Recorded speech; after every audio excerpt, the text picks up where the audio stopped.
Students, exercise 8.1 का question 6।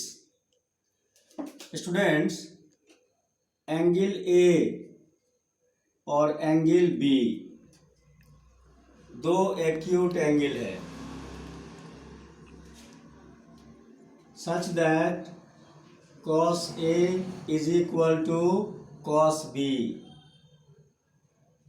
then show that angle A is equal to angle B। तो student, दो acute angle है, angle A और angle B। cos A is equal to cos B given है। Show करना है angle A is equal to angle B। कैसे इसको करेंगे स्टूडेंट? दो राइट ट्रायंगल कंसीडर करेंगे। दोनों राइट ट्रायंगल का एक्यूट एंगल A और B होना चाहिए।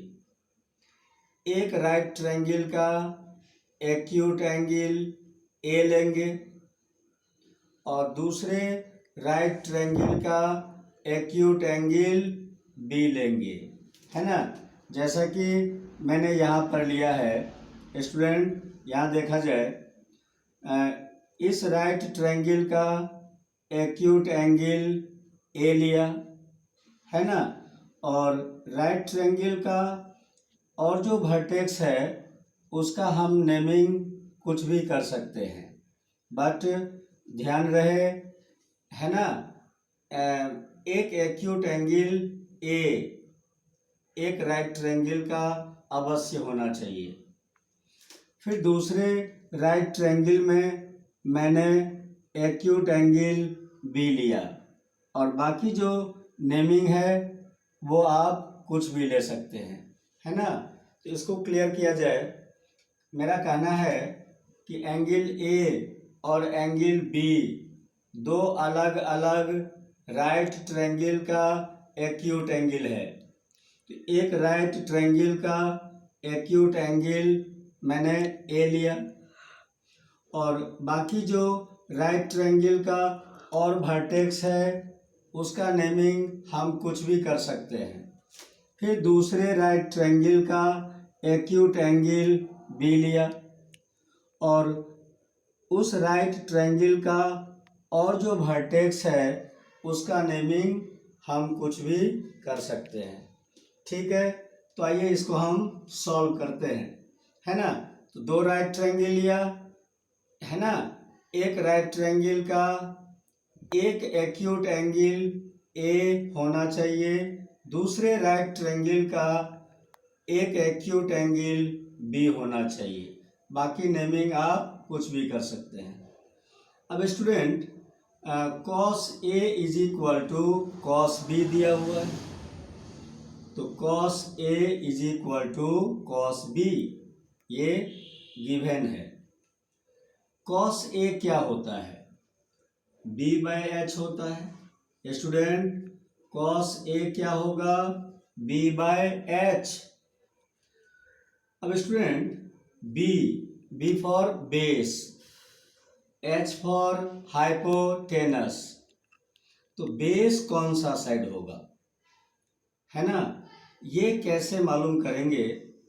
तो cos के साथ एक्यूट एंगल A है, A एक्यूट एंगल के लिए बेस कौन सा साइड होगा, परपेंडिकुलर कौन सा साइड होगा, है ना। तो A एक्यूट एंगल के लिए परपेंडिकुलर होगा उसका अपोजिट साइड और बेस होगा उसका एडजेसेंट साइड। इस एंगल का यह अपोजिट साइड है, तो अपोजिट साइड क्या होता है? परपेंडिकुलर। और इस एंगल का ये एडजेसेंट साइड है, ये क्या होगा? बेस, है ना। तो एक्यूट एंगल के सामने का साइड परपेंडिकुलर होता है, तो A एक्यूट एंगल के सामने में कौन सा साइड है? ये ये परपेंडिकुलर हो जाएगा, है ना। और ये क्या होगा, बेस, और ये हाइपोटेनस। तो स्टूडेंट कॉस ए होगा AD बाय AE, ठीक है। अब कॉस बी, कॉस बी क्या होगा, cos B base by hypotenuse होगा। तो बेस और हाइपोटेनस कौन सा साइड होगा, है ना। तो कॉस के साथ एक्यूट एंगल बी लगा है, बी एक्यूट एंगल के लिए, है ना, परपेंडिकुलर कौन सा साइड होगा, तो इसका जो अपोजिट साइड होगा वो परपेंडिकुलर होगा, तो ये परपेंडिकुलर होगा। और इस एंगल का ये एडजेसेंट साइड है, तो ये बेस होगा और ये हाइपोटेनस। तो कॉस बी होगा बेस बाय हाइपोटेनस, तो बेस होगा BC और हाइपोटेनस होगा BF। अब स्टूडेंट क्या करेंगे, है ना, इसको हम लिख सकते हैं, इन दोनों के बीच डिवाइड का रिलेशन है, तो इन दोनों को डिवाइड में लिखेंगे AD बाय BC, और इन दोनों के बीच भी डिवाइड का रिलेशन है, तो इन दोनों को भी हम डिवाइड में लिखेंगे इस प्रकार से। स्टूडेंट ये और ये दोनों इक्विवेलेंट है, तुम देखो इसको क्रॉस मल्टीप्लिकेशन करेगा तो AD इंटू BF होगा, और इसको क्रॉस मल्टीप्लिकेशन करेगा तो AD इंटू BF होगा, AE इंटू BC, है ना, AE इंटू BC। तो ये दोनों इक्विवेलेंट है एक दूसरे का, तो इसको हम दूसरे प्रकार से, है ना, कैसे लिख सकते हैं, ऐसे लिख सकते हैं। अब मैंने इसको K लेट कर लिया, ठीक है। तो अब ये K के इक्वल होगा, ये किसके इक्वल होगा, K के इक्वल होगा।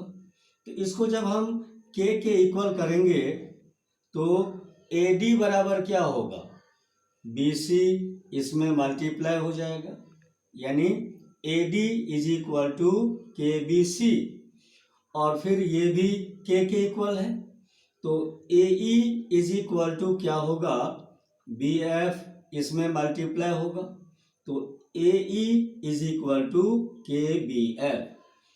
अब स्टूडेंट यहाँ देखो AD by AE, AD by AE, AD by AE, है ना, सॉरी यहाँ पर देखो AD by BC, AD by BC, AE by BF, AE by BF, तो क्या सब आ गया है, AD बाय BC, है ना, और AE बाय BF, ठीक है। अब हम लोग फाइंड करेंगे DE बाय CF, है ना, तो DE बाय CF निकालेंगे। DE कैसे मालूम करेंगे, तो पाइथागोरस से। ये साइड कैसे निकालेंगे, पाइथागोरस से। ये साइड क्या होगा, रूट अंडर ये साइड का स्क्वायर माइनस ये साइड का स्क्वायर, तो DE क्या होगा, पाइथागोरस से root under AE square minus AD square. और CF क्या होगा, पाइथागोरस से CF भी निकालेंगे, CF क्या होगा, root under BF square minus BC square, है ना, तो DE इतना होगा, CF इतना होगा। अब स्टूडेंट हम क्या करेंगे, AE KBF है, तो यहाँ हम KBF रखेंगे, बट इसका स्क्वायर है तो K स्क्वायर BF स्क्वायर हो जाएगा। अब AD क्या है, KBC, तो AD के जगह हम क्या लिखेंगे, KBC, बट इसका स्क्वायर है तो क्या हो जाएगा, K स्क्वायर BC स्क्वायर। अब स्टूडेंट यहाँ पर इसके जगह मैंने वैल्यू पुट कर लिया, इसके जगह भी वैल्यू पुट कर लिया, और नीचे में इसको हम एज इट इज लिखेंगे। अब स्टूडेंट देखो इन दोनों से, है ना, इन दोनों से K स्क्वायर कॉमन आएगा, मैंने K स्क्वायर कॉमन लिया, तो K स्क्वायर कॉमन लेंगे तो ब्रैकेट के अंदर में B F square minus B C square आएगा और नीचे में ये एज इट इज रहेगा। अब स्टूडेंट के स्क्वायर का स्क्वायर रूट क्या होगा? के, है ना, और ये रूट के अंदर में ऑलरेडी रहेगा और इसको एज इट इज यहाँ लिखेंगे। अब स्टूडेंट ये और ये कट जाएगा, क्यों? दोनों सेम है, बच जाएगा के। तो क्या प्राप्त होगा? D E by C F is equal to K.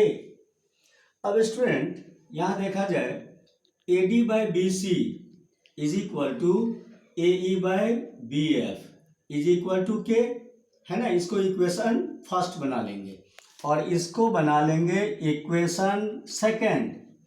अब इक्वेशन फर्स्ट को देखा जाए और इक्वेशन सेकेंड को देखा जाए, है ना, तो ये और ये और ये तीनों इक्वल हो जाएगा।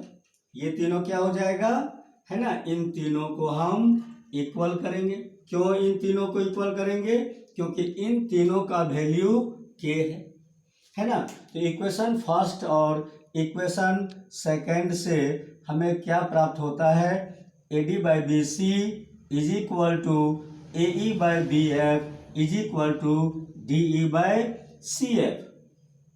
अब स्टूडेंट यहाँ देखा जाए A D by B C, A D by B C is equal to A E by B F, A E by B F, D E by C F, D E by C F. तो क्या देखा? इन दोनों triangle का all corresponding side proportional है, all corresponding sides का ratio equal है। ये दोनों क्या है? करेस्पॉन्डिंग साइड, और वो रेशियो में है। ये दोनों करेस्पॉन्डिंग साइड है ना, दोनों ट्रायंगल का, और ये रेशियो में है। ये दोनों करेस्पॉन्डिंग साइड है और रेशियो में है। तो क्या देखा? दोनों ट्रायंगल का ऑल करेस्पॉन्डिंग साइड्स, है ना, रेशियो में इक्वल है। तो क्या होता है जब किसी दो ट्रायंगल का ऑल करेस्पॉन्डिंग साइड्स रेशियो में इक्वल होता है, करेस्पॉन्डिंग साइड्स रेशियो में इक्वल होगा किसी दो ट्रायंगल का, तो वो दोनों ट्रायंगल सिमिलर होता है। स्टूडेंट अभी हम लोग सिमिलर का तो उतना जानकारी नहीं लिए हैं, ठीक है, आगे सिमिलर भी पढ़ेंगे। अभी तत्काल ये समझा जाए कि जब किसी दो ट्रायंगल का ऑल करेस्पॉन्डिंग साइड रेशियो में इक्वल होता है तो दोनों ट्रायंगल को सिमिलर कहा जाता है। तो दोनों ट्रायंगल क्या हो जाएगा? सिमिलर। ये सिमिलर का सिंबॉलिक, है ना, फॉर्म है। ये सिमिलर का सिंबल है, सिंबल। अब क्या होता है जब दो ट्रायंगल सिमिलर होता है तो दोनों ट्रायंगल का ऑल करेस्पॉन्डिंग एंगल इक्वल होता है। तो एंगल ए और एंगल बी क्या है? दोनों ट्रायंगल का करेस्पॉन्डिंग एंगल, और वो क्या हो जाएगा? इक्वल। तो इस तरह से angle A is equal to angle B, है ना, प्रूव हो